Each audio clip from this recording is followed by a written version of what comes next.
ಇದನ್ನ ಒಪ್ಪಿಕೊಳ್ತಾರಾ ಕ್ಯಾಬಿನೆಟ್ ಮೀಟಿಂಗ್ನಲ್ಲಿ ಚರ್ಚೆ ಸಂದರ್ಭದಲ್ಲಿ ಅನ್ನೋದೇ ಈಗಿರುವಂಥ ಕುತೂಹಲ.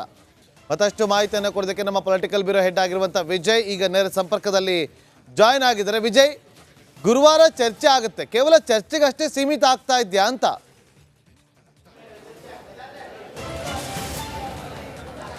ನಾಗೇಂದ್ರ ಬಾಬು, ಮಹತ್ವದ ಬೆಳವಣಿಗೆಯಲ್ಲಿ ಮುಖ್ಯಮಂತ್ರಿ ಸಿದ್ದರಾಮಯ್ಯ ಅವರು ಈಗ ಜಾತಿ ಜನಗಣತಿಯ ವರದಿಯ ಅಸ್ತ್ರವನ್ನು ಬಿಟ್ಟಿರುವಂಥದ್ದು. ಮೂಡ ಪ್ರಕರಣ ಸಂಬಂಧಪಟ್ಟಂತೆ ಒಂದಷ್ಟು ರಾಜಕೀಯವಾಗಿ ಒಂದಷ್ಟು ಬದಲಾವಣೆಗಳು ಅಥವಾ ರಾಜಕೀಯವಾಗಿ ಒಂದಷ್ಟು ನಾನಾ ರೀತಿಯ ಚರ್ಚೆಗಳ ಬೆನ್ನಲ್ಲಿ ಈಗ ಹಿಂದುಳಿದ ವರ್ಗಗಳ ಅಸ್ತ್ರವನ್ನು ಬಿಟ್ಟಿರುವಂಥದ್ದು. ಇದಕ್ಕೆ ಪೂರಕವಾಗಿ ಇಂದು ಹಿಂದುಳಿದ ವರ್ಗಗಳ ನಾಯಕರು ಮುಖ್ಯಮಂತ್ರಿ ಸಿದ್ದರಾಮಯ್ಯ, ಅದರಲ್ಲಿ ಸಚಿವರು ಕೂಡ ಮತ್ತು ಶಾಸಕರು ಕೂಡ ಮುಖ್ಯಮಂತ್ರಿ ಸಿದ್ದರಾಮಯ್ಯವರನ್ನ ಭೇಟಿಯಾಗಿ ಜಾತಿ ಜನಗಣತಿ ವರದಿಯನ್ನು ಜಾರಿ ಮಾಡಿ ಸಂಬಂಧಪಟ್ಟಂತೆ ಒತ್ತಾಯವನ್ನು ಮಾಡಿರುವಂಥದ್ದು. ಅದು ಈಗ ಮುಂದಿನ ಸಚಿವ ಸಂಪುಟ ಸಭೆಯಲ್ಲಿ ಅಂದರೆ ಗುರುವಾರ ಸಚಿವ ಸಂಪುಟ ಸಭೆ ನಿಗದಿಯಾಗಿರುತ್ತದೆ. ಅಲ್ಲೂ ಕೂಡ ಈ ಸಂಬಂಧಪಟ್ಟ ಚರ್ಚೆ ಆಗಲಿದೆ.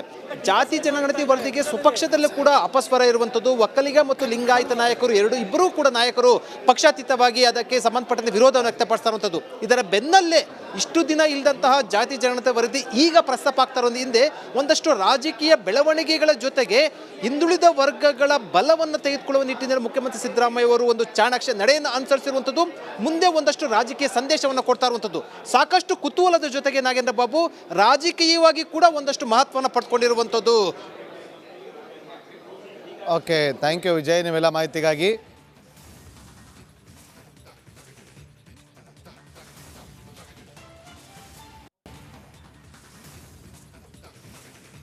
ಇವತ್ತು ಒಂದು ಮಹತ್ವದ ಬೆಳವಣಿಗೆ ಆಗಿದೆ. ಅದೇನು ಅಂತಂದ್ರೆ ಬಿಜೆಪಿ ರಾಜ್ಯಾಧ್ಯಕ್ಷರಾಗಿರುವಂಥ ವಿಜೇಂದ್ರ ಅವರು ಸತೀಶ್ ಜಾರಕಿಹೊಳಿ ಅವರನ್ನು ಭೇಟಿ ಮಾಡಿದ್ರು. ಈ ಭೇಟಿ ಒಂದು ರೀತಿಯಲ್ಲಿ ನಾನಾ ಚರ್ಚೆಗಳಿಗೆ ಕಾರಣವಾಗ್ತಾ ಇದೆ. ನಿಮ್ಮ ಜೊತೆ ಮಾತುಕತೆ ನಡೆಸಬೇಕು ಬನ್ನಿ ಸರ್, ಅವರನ್ನು ಕರೆಸಿದ್ದಾರೆ ಜಾರಕಿಹೊಳಿ ಅವರು. ಪ್ರತ್ಯೇಕವಾಗಿ ಮಾತುಕತೆ ನಡೆಸಿದ್ದಾರೆ. 5 ನಿಮಿಷಗಳ ಕಾಲ ಮಾತುಕತೆ ನಡೆಸಿದ್ರು. ವಿಜೇಂದ್ರ ಅವರನ್ನ ಕರೆದಂಥ ಹಿನ್ನೆಲೆಯಲ್ಲಿ ಜಾರಕಿಹೊಳಿ ಅವರು ಪ್ರತ್ಯೇಕವಾಗಿ ಮಾತುಕತೆಯನ್ನು ನಡೆಸಿದ್ದಾರೆ.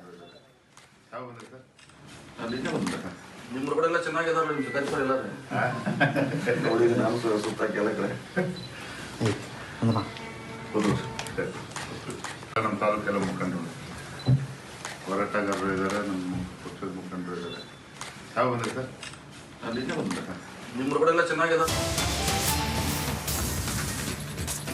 ಪವರ್ ಸೆಂಟರ್ ಆದಂಥ ಸಚಿವ ಸತೀಶ್ ಜಾರಕಿಹೊಳಿ ಅವರ ಮನೆ ಬೆಳಗ್ಗೆ ವಿಜೇಂದ್ರ ಅವರು ಭೇಟಿ ಮಾಡಿದ್ರು.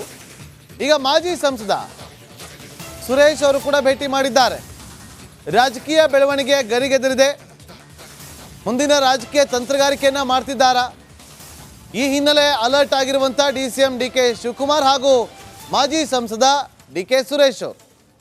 ಪವರ್ ಸೆಂಟರ್ ಸತೀಶ್ ಜಾರಕಿಹೊಳಿ ಅವರ ನಿವಾಸ ಏನಿರ್ಬೋದು ಈ ಒಂದು ಬೆಳವಣಿಗೆ ನೋಡಿ. ಈಗ ವಿಜೇಂದ್ರ ಅವರು ಭೇಟಿ ಕೊಟ್ಟು ಬಂದರು. ಮಾಜಿ ಸಂಸದ ಸುರೇಶ್ ಅವರು ಕೂಡ ಭೇಟಿ ಮಾಡುವಂಥ ಕೆಲಸವನ್ನ ಮಾಡಿದ್ದಾರೆ. ಮತ್ತಷ್ಟು ಮಾಹಿತಿಯನ್ನು ಕೊಡೋದಕ್ಕೆ ನಮ್ಮ ಪೊಲಿಟಿಕಲ್ ರಿಪೋರ್ಟರ್ ಬಸವರಾಜ್ ಈಗ ನೇರ ಸಂಪರ್ಕದಲ್ಲಿ ಜಾಯ್ನ್ ಆಗಿದ್ದಾರೆ. ಏನು ಚರ್ಚೆ ಆಗ್ತಾ ಇದೆ ಬಸವರಾಜ್, ಈ ಒಂದು ಬೆಳವಣಿಗೆಯನ್ನು ಗಮನಿಸ್ತಾ ಇದ್ರೆ ರಾಜಕೀಯ ಪಡಸಾಲೆಯಲ್ಲಿ?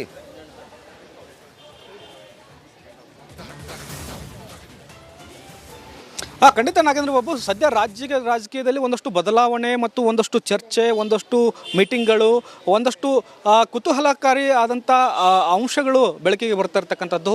ಬಹಳ ಪ್ರಮುಖವಾಗಿ ಎಲ್ಲವೂ ಕೂಡ ಸತೀಶ್ ಜಾರಕಿಹೊಳಿ ಅವರ ಸುತ್ತಲೇ ಗಿರ್ಕಿ ಹೊಡಿತಾ ಇರೋದ್ರಿಂದ ಬಹಳ ಕುತೂಹಲ ಮೂಡಿಸ್ತಾ ಇದೆ. ಯಾಕಂದರೆ ಒಂದು ಕಡೆ ಮೂಡ ಪ್ರಕರಣ ಬಂದ ನಂತರ CM ಸ್ಥಾನ ಬದಲಾವಣೆ ಆಗುತ್ತೆ ಅಂತ ಒತ್ತಿ BJP ಹೇಳ್ತಾನೆ ಇದೆ ಮತ್ತು ಅಂತಹ ಪರಿಸ್ಥಿತಿಗಳು ಕೂಡ ಇದ್ದಾವೆ. ಯಾಕಂದರೆ ಇಡಿ ಕೂಡ ಎಂಟ್ರಿ ಆಗಿರ್ತಕ್ಕಂಥದ್ದು, ಈಗಾಗಲೇ ಲೋಕಾಯುಕ್ತ ಕೂಡ ತನಿಖೆ ನಡೀತಾ ಇರ್ತಕ್ಕಂಥದ್ದು. ಒಂದು ವೇಳೆ ಏನಾದರೂ ಅಂಥ ಅಂತಿಮ ಪರಿಸ್ಥಿತಿ ಬಂದರೆ ಹೈಕಮಾಂಡ್ ಕೂಡ ಸಿದ್ದರಾಮಯ್ಯ ಅವರನ್ನ ಬದಲಿಸಿ ಮುಂದೆ ಯಾರನ್ನಾದರೂ CM ಮಾಡಬೇಕನ್ನುವಂಥ ಚರ್ಚೆಗಳಿದ್ದಾವೆ. ಇದರ ಬೆನ್ನಲ್ಲೇ ಸತೀಶ್ ಜಾರಕಿಹೊಳಿ ಅವರು ಪದೇ ಸಭೆಗಳನ್ನ ಮಾಡ್ತಾ ಇದ್ದಾರೆ. ಪರಮೇಶ್ವರ್ ಅವ್ರ ಜೊತೆ ಇರಬಹುದು, MB ಪಾಟೀಲ್ ಇರಬಹುದು, ಇನ್ನುಳಿದಂತೆ ಶಾಸಕರ ಜೊತೆ ಸಭೆ ಇರಬಹುದು. ಹಾಗಾಗಿ ಒಂದಷ್ಟು ಕುತೂಹಲವಂತೂ ಸತೀಶ್ ಜಾರಕಿಹೊಳಿ ಅವರು ಸುತ್ತ ಗಿರ್ಕಿನ ಹೊಡಿತಾ ಇದೆ. ಇದರ ಬೆನ್ನಲ್ಲೇ ಇವತ್ತು ಬಹಳ ಪ್ರಮುಖವಾಗಿ BJPಯ ರಾಜ್ಯಾಧ್ಯಕ್ಷರಾದಂತಹ BY ವಿಜೇಂದ್ರ ಅವರು ಇವರನ್ನ ಭೇಟಿ ಮಾಡಿ ಒಂದಷ್ಟು ಗಂಭೀರವಾದಂಥ ಚರ್ಚೆಯನ್ನು ಮಾಡಿರ್ತಕ್ಕಂಥದ್ದು. 5 ರಿಂದ 10 ನಿಮಿಷಗಳ ಕಾಲ ಪ್ರತ್ಯೇಕವಾದಂಥ ಸಭೆ ಮಾಡಿದ್ದಾರೆ ಅನ್ನುವಂಥ ಮಾಹಿತಿ ಇದೆ. ಆ ಸಭೆಯಲ್ಲಿ ಪ್ರಸ್ತುತ ರಾಜ್ಯ ರಾಜಕೀಯದ ವಿಚಾರಗಳ ಬಗ್ಗೆ ಚರ್ಚೆ ಆಗಿದ್ದಾವೆ ಅನ್ನುವಂಥ ಮಾಹಿತಿ ಇದೆ. ಹಾಗಾಗಿ ಯಾವಾಗ BJP ಆರೋಪ ಮಾಡ್ತಾ ಇತ್ತು CM ಬದಲಾವಣೆ ಆಗ್ತಾ ಇದ್ದಾರೆ ಅನ್ನುವಂಥದ್ದು, ಆ ಆರೋಪದ ಬೆನ್ನಲ್ಲೇ ಇವರಿಬ್ಬರ ಭೇಟಿ ಬಹಳ ಕುತೂಹಲ ಮೂಡಿಸ್ತಾ ಇದೆ. ಯಾಕಂದರೆ ಒಂದು ರೀತಿಯಲ್ಲಿ ಎಲ್ಲೋ BJP ಕೂಡ ಸಹಕಾರ ನೀಡ್ತಾ ಇದೆಯಾ ಸತೀಶ್ ಜಾರಕಿಹೊಳಿ ಅವರು CM ಆಗೋದಕ್ಕೆ ಅನ್ನುವಂಥ ಒಂದಷ್ಟು ಚರ್ಚೆಗಳಿದ್ದಾವೆ. ಇದರ ಬೆನ್ನಲ್ಲೇ DCM ಆಗಿರ್ತಕ್ಕಂಥ DK ಶಿವಕುಮಾರ್ ಅವರು ಕೂಡ ಅಲರ್ಟ್ ಆಗಿ ನಿನ್ನೆ ಖರ್ಗೆ ಅವರನ್ನ ಭೇಟಿ ಮಾಡಿದ್ರು. ಮುಂದೆ ನಮಗೆ ಮಾತು ಕೊಟ್ಟಂತೆ ಅಧಿಕಾರವನ್ನು ವಹಿಸಬೇಕು ಅನ್ನುವಂಥ ಚರ್ಚೆ ಮಾಡಿದ್ದಾರೆ ಅನ್ನುವಂಥ ಮಾತುಕತೆಗಳಿದ್ದಾವೆ.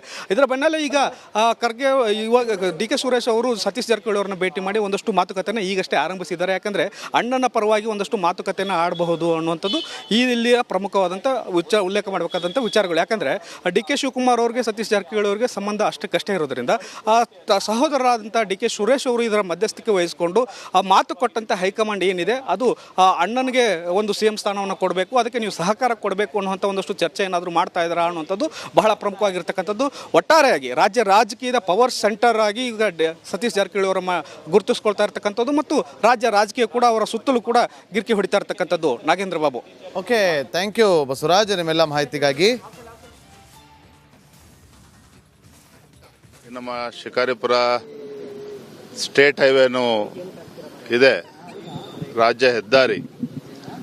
ನಮ್ಮ ಜಿಲ್ಲೆನಲ್ಲಿ 2 ಟೋಲ್ ಬರ್ತಾ ಇದೆ, ಈಗ ಆಲ್ರೆಡಿ ಇದೆ ಎಕ್ಸಿಸ್ಟಿಂಗ್ ಅಲ್ಲಿ. ನಮ್ಮ ಶಿಕಾರಿಪುರ ತಾಲೂಕಲ್ಲಿ ಇರ್ತಕ್ಕಂಥ ಟೋಲ್ ಏನಿದೆ ಸಾಕಷ್ಟು ಅದು ರೈತರಿಗೆ ಬಡವರಿಗೆ ಅನಾನುಕೂಲ ಆಗಿದೆ.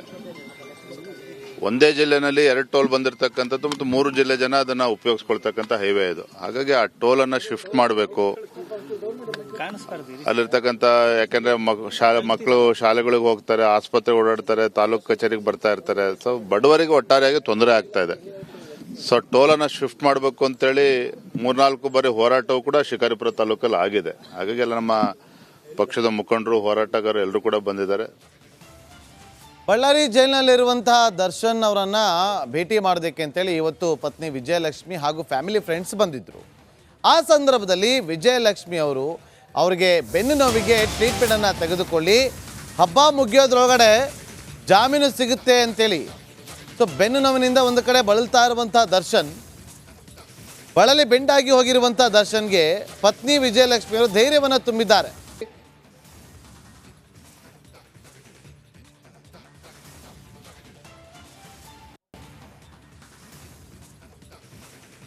ಇವತ್ತು ಒಂದು ಮಹತ್ವದ ಬೆಳವಣಿಗೆ ಆಗಿದೆ. ಅದೇನು ಅಂತಂದರೆ BJP ರಾಜ್ಯಾಧ್ಯಕ್ಷರಾಗಿರುವಂಥ ವಿಜೇಂದ್ರ ಅವರು ಸತೀಶ್ ಜಾರಕಿಹೊಳಿ ಅವರನ್ನು ಭೇಟಿ ಮಾಡಿದರು. ಈ ಭೇಟಿ ಒಂದು ರೀತಿಯಲ್ಲಿ ನಾನಾ ಚರ್ಚೆಗಳಿಗೆ ಕಾರಣವಾಗ್ತಾ ಇದೆ. ನಿಮ್ಮ ಜೊತೆ ಮಾತುಕತೆ ನಡೆಸಬೇಕು ಬನ್ನಿ ಸರ್,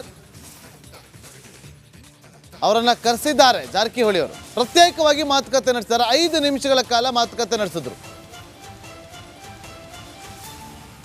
ವಿಜೇಂದ್ರ ಅವರನ್ನ ಕರೆದಂಥ ಹಿನ್ನೆಲೆಯಲ್ಲಿ ಜಾರಕಿಹೊಳಿ ಅವರು ಪ್ರತ್ಯೇಕವಾಗಿ ಮಾತುಕತೆಯನ್ನು ನಡೆಸಿದ್ದಾರೆ.